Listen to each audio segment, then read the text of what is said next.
A la libre entonemos un himno, a la paz y al derecho a vivir, a la luz del heroico pasado, a la aurora que habrá de venir. Una sombra se suma a otra sombra, la respuesta jamás. Entonces, el profesor Santiago Ortega va a hablar sobre la justicia constitucional y razonamiento jurídico, el tema entre las reglas y los principios. Bienvenido, profesor. Bien, tengan ustedes buenas tardes. Es un motivo de alegría poder regresar a la Universidad Libre. Uno de los tópicos altamente interesantes dentro del razonamiento jurídico actual en Iberoamérica está concentrado en torno a la justicia constitucional. Hace algunos años se promulgó en el Perú un interesante fallo relacionado a una adopción notarial. Lo que ocurrió fue lo siguiente. Según el artículo 337 del Código Civil peruano, los adoptados, las personas adoptadas, se desvincularán de cualquier relación con sus padres biológicos y por lo tanto asumirán el vínculo exclusivamente con los adoptantes. Se presentó un caso muy interesante en el cual un adoptado mayor de edad fue adoptado por la pareja de su madre. Por lo tanto, al ser adoptado por la pareja de su madre, el señor Miranda perdía cualquier vínculo con su madre. Bien, sin embargo, el adoptante y el adoptado llegaron al acuerdo de que a pesar del artículo 337 que señalaba la pérdida de vínculo con la madre, que era pareja del adoptante, señalaron de que ellos determinaban dentro de la adopción notarial de que podían seguir teniendo, de que el señor Miranda podría seguir teniendo vínculo biológico con la madre. Y quisieron escribir la adopción en esos términos. A su vez, también otro artículo del mismo código señalaba de que el señor Miranda perdería el apellido de la madre y asumiría el apellido solamente del adoptante. Lo que hicieron, por lo tanto, fue derogar una norma que es una regla que establecía claramente el corte del vínculo jurídico con los padres biológicos y el cambio del apellido. Bien, de esa forma el Registro Nacional del Perú determinó de que no era procedente la inscripción de la adopción. Sin embargo, el caso llegó hasta nuestro Tribunal Constitucional y el Tribunal Constitucional señaló de que debido a la existencia de un conjunto de principios que se estaban afectando, era procedente la inscripción, a pesar de que iba en contra de una regla que establecía claramente cuál era la pauta de acción en el caso concreto. Primer caso. Segundo caso. Hace algunos años, del mismo modo, el Supremo Tribunal Español, el Tribunal Supremo Español, la Corte Suprema, es decir, española, frente a una lotería nacional, señaló lo siguiente. De acuerdo al artículo 34 de la Lotería Nacional de España, se establecía de que solamente se podía cobrar el premio si es que el ganador tenía el cupo a la mano. Por lo tanto, si no tenía el cupo, no podría cobrar. No obstante, el ganador estableció de que esta regla era una regla que iba en contra de sus derechos. Y el Tribunal Supremo falló de que tenía jurisprudencia de la década de los 80 en la que señalaba que a pesar de que el reglamento del sorteo señalaba claramente la posesión del ticket, su pérdida aún así implicaba la posibilidad de cobrarlo. El artículo era muy claro, cobras el ticket, cobras el premio porque tienes el ticket. Si no tienes el ticket, no lo cobras. No obstante, para la Corte Suprema, para el Tribunal Supremo Español, a pesar del artículo 38, el ganador podría cobrar el premio. ¿Qué es lo que ocurre dentro de la justicia constitucional? ¿Por qué de pronto un segmento tan importante dentro del razonamiento jurídico y de la aplicación de las normas como las reglas y la subsunción ha sido de pronto marginalizado dentro de la formación y dentro de los estudios del razonamiento y la argumentación jurídica? ¿Por qué de pronto en Latinoamérica lo que ha ocurrido es un paso cualitativo en el que hemos marginado las reglas y nos hemos entregado casi acríticamente a reflexionar sobre los principios y sobre los métodos de aplicación de los principios con la ponderación?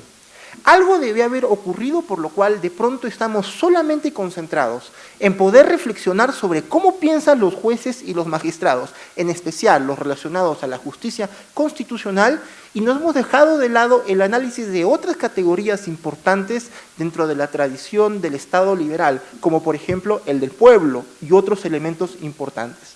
¿Por qué hemos jurisdiccionalizado en extremo la filosofía del derecho y nos hemos olvidado de algunos otros componentes? ¿Por qué se producen estos cambios? ¿Por qué de pronto hemos marginalizado y hemos, digámoslo así, en términos teóricos, derogado todo lo que implica el razonamiento a las reglas, sabiendo que tienen un eje importante dentro de la aplicación de la justicia, y nos hemos concentrado en los principios?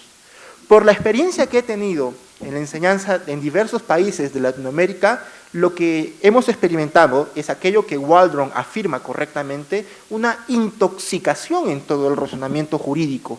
Porque resulta de que efectivamente las reglas y también la subsunción, un método muy básico y muy sencillo como el silogismo judicial, algo que resulta ser tan básico y tan importante que ni siquiera se presta atención para poder enseñar o reflexionar, en muchos casos dentro de los programas de posgrados de las facultades de Derecho. ¿A qué se debe eso? Si resulta que la mayoría de casos son aquellos que se regulan por reglas, si resulta que la mayoría de casos son aquellos en los que se aplica la subsunción, y aún así se cometen errores en sede judicial para aplicarlos correctamente, y son justamente esos errores de aplicación e identificación de las reglas los que hacen que un caso se caiga. ¿A qué se debe esto? Esto tiene una razón, y la razón más importante es el tipo de constitucionalismo que hemos aceptado en Latinoamérica. El constitucionalismo discursivo, que tiene muchas versiones, pero que tiene una muy poderosa y aceptada versión en toda Iberoamérica, expresada en las tesis del profesor Alexi. Alexi, sin duda, es uno de los más importantes filósofos del derecho del siglo XX, no necesariamente el más importante. Este constitucionalismo discursivo tiene otras versiones. Quizás sea Habermas el que plantea las mejores ideas en relación a una estructura de tipo deontológica de los principios y no como lo estructura el propio Alexi. Pero sin duda Alexi tiene un éxito inevitable, ineludible. Y este éxito se debe a que su constitucionalismo está compuesto por diversas partes. Una de ellas son los derechos fundamentales y la ponderación. Los otros son la representación, el control de constitucionalidad y el discurso. Estos 5 elementos construyen una idea de cómo funciona el sistema de los principios, cómo funciona la justicia dentro de nuestros estados de derecho. Y el asunto está que los derechos fundamentales tienen un método de aplicación específica. Esto se debe a que la definición que se le otorga como normas optimizables y a la manera estructural en la que se han construido implica una forma especial de aplicación, como la ponderación. Si es que nosotros podemos definir a los derechos fundamentales, por lo menos en sus características estructurales, podemos determinar 2 elementos. Por un lado, lo que Alexis señala, que son las normas adscritas, esto es, la posibilidad de que normas como los enunciados normativos constitucionales, que resultan ser semánticamente tan abiertos, puedan ser precisados, es solamente mediante la interpretación. Normas incorporadas en nuestras constituciones, como por ejemplo que toda persona tiene derecho a la vida, no nos señalan con precisión cómo debemos actuar en casos en el que la vida corre riesgo. Saber si aplicamos o no aplicamos un aborto, saber si aplicamos o no aplicamos la eutanasia, no se especifican dentro de las normas constitucionales. Por ello se necesitan normas que precisen el contenido de los enunciados fundamentales, y estas normas son las normas adscritas, que son productos de la interpretación y que se realizan permanentemente, en especial en sede de las Cortes Constitucionales.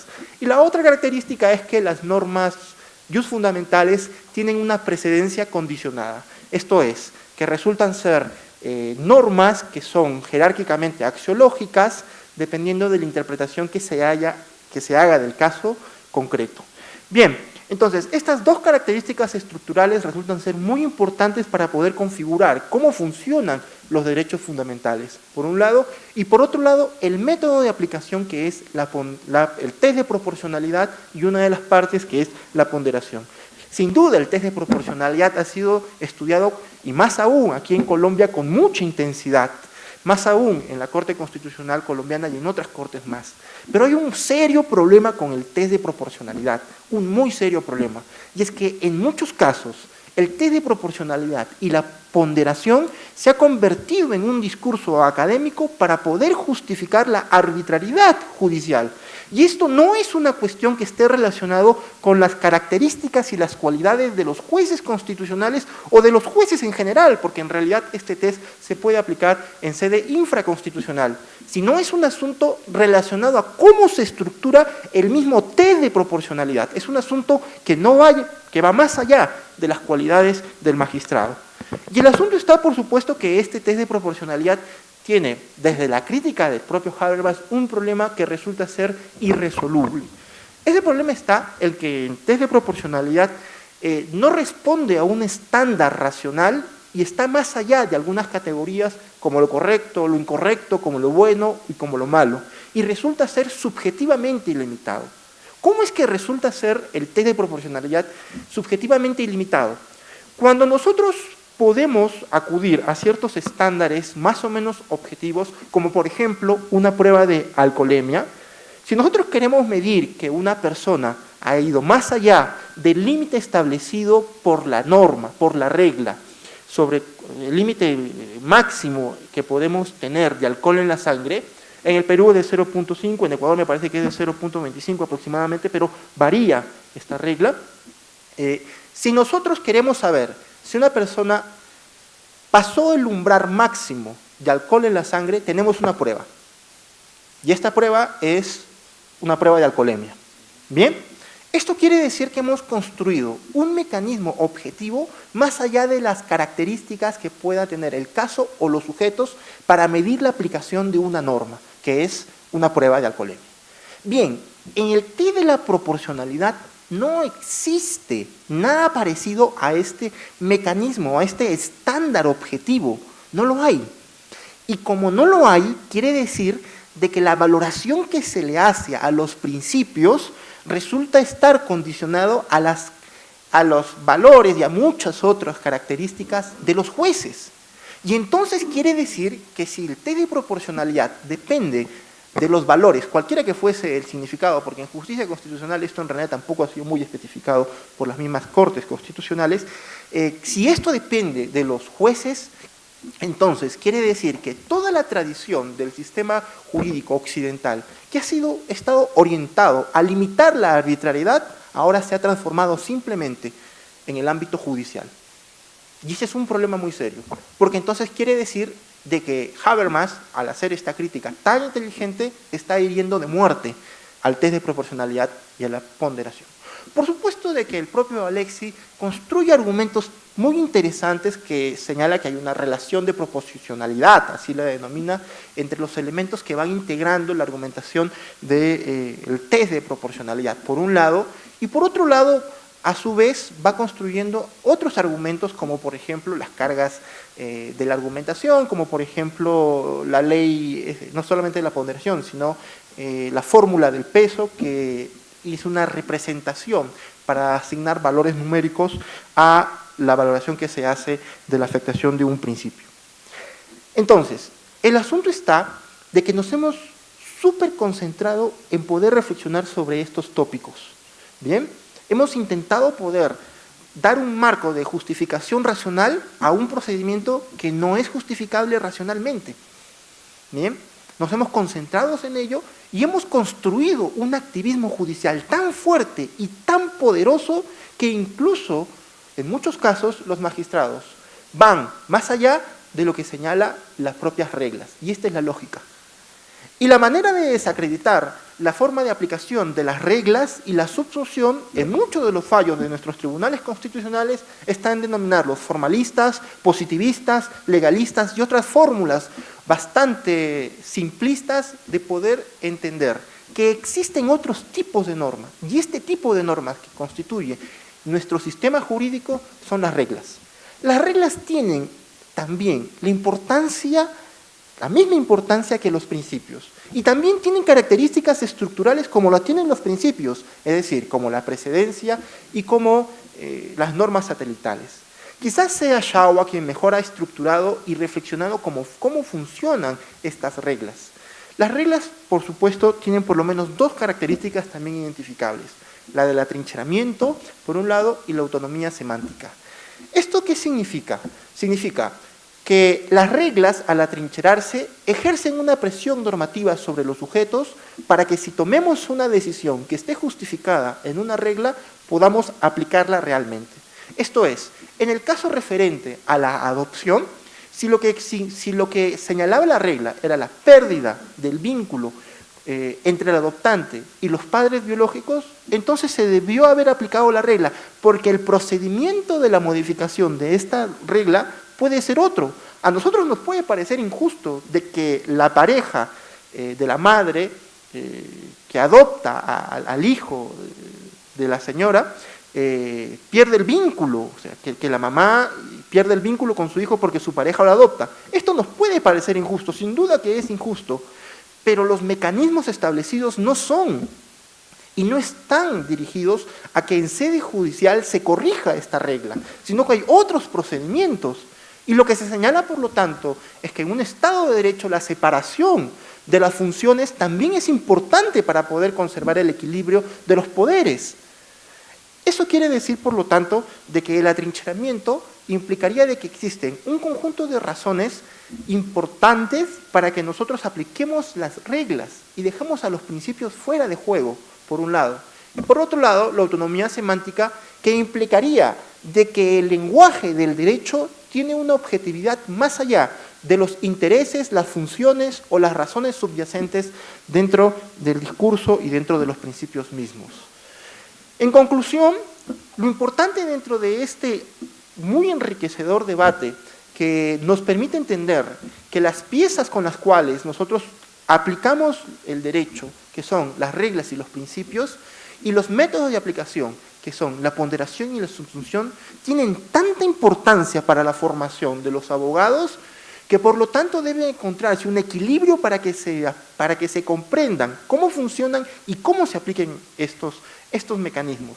Porque si solamente nos concentramos, como hacen muchas escuelas de formación jurisdiccional en diversos países de Latinoamérica, si nos concentramos únicamente en principios, únicamente en argumentación, únicamente en la justicia constitucional, entonces estamos distorsionando el verdadero funcionamiento del derecho.